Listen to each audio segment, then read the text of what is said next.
5 tips to help you finish the first draft. Tip number 1. Schedule. If you don't carve out time in your day for the work that's important to you, it will never get done.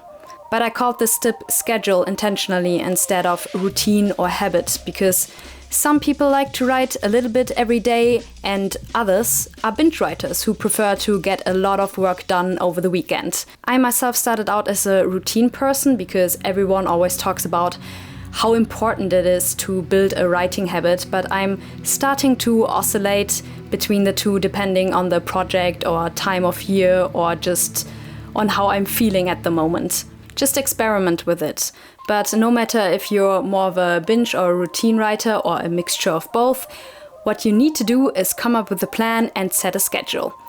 I wrote a highly detailed schedule for my last 3 days of finishing my first draft, though it turned out I only needed 2 days to write the last 15K. Yay!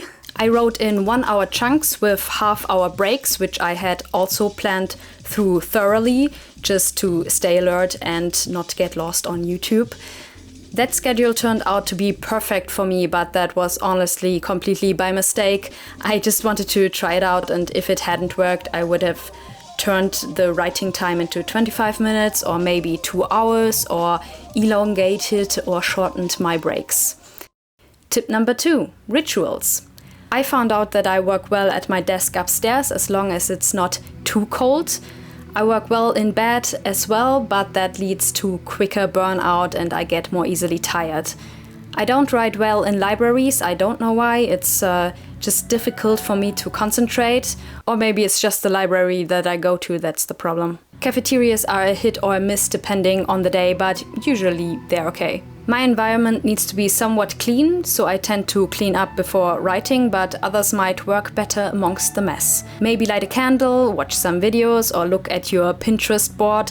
What really gets me going though are my playlists. It took quite a while until I cultivated my current one, but now I'm obsessed with it. All I need to do is put it on and I'm immediately in the zone. Tip number 3, accountability. I could have also called this tip community or deadlines.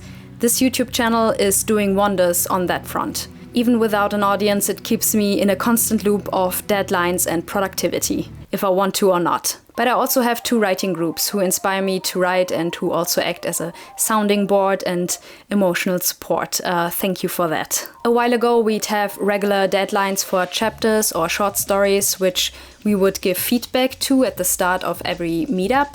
That was with my first writing group, and with my second writing group we've just set a deadline to which we can send in entire books, which is amazing. And now I just need to find a way to finish the second draft of MSV Shelter and make it reader-friendly until the middle of August. The key to doing something that's hard to do is putting yourself into a situation in which not doing the work is even harder.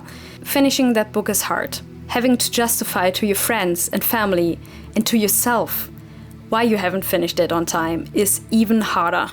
Tip number 4, writing groups. Now, how would you find a writing group? I can't honestly say I'm the best person to tell you that, because I was struggling to find anybody until a friend of mine connected me with other writers in my area. It's all about networking, which I am shit at, but I'm sure there are at least a few writing workshops in your area, even if you live in a dump like me. And there you can find people you click with. Or you can try online writing groups. I tried that before, but I struggled to connect with people on the internet. When Facebook first got popular, I was on it for like 2 minutes before the pop-up chats from friends got too much for me and I logged out. Forever. The same with Discord nowadays. I'm just a scared old grandma in a generation-wise body. But it might work for you. Once you have your writing group, I'd recommend watching Sanderson's video on how to make one work.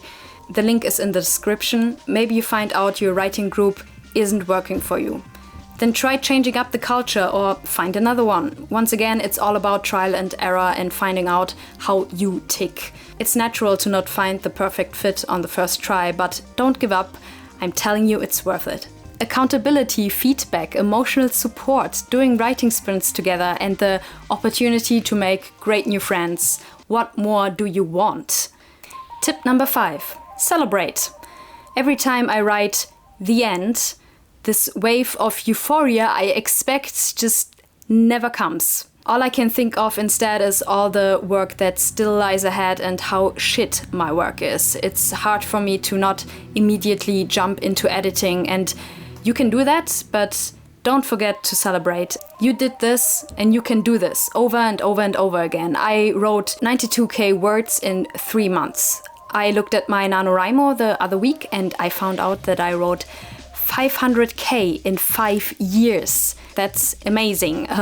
Schedule in celebrations as well. And when you start struggling with the first draft the next time, think back to this moment. That's all of it for today. If you liked the video, I would love a thumbs up. If you want more of this, please subscribe. This last month and the next, I'm deep diving into outlining and talk about everything from premise to plot threads, design, gimmicks, and scene cards. This video was supposed to be the monthly wrap-up video, which I always upload on the last day, but I switched it around with my next video on outlining because I'm struggling with that one.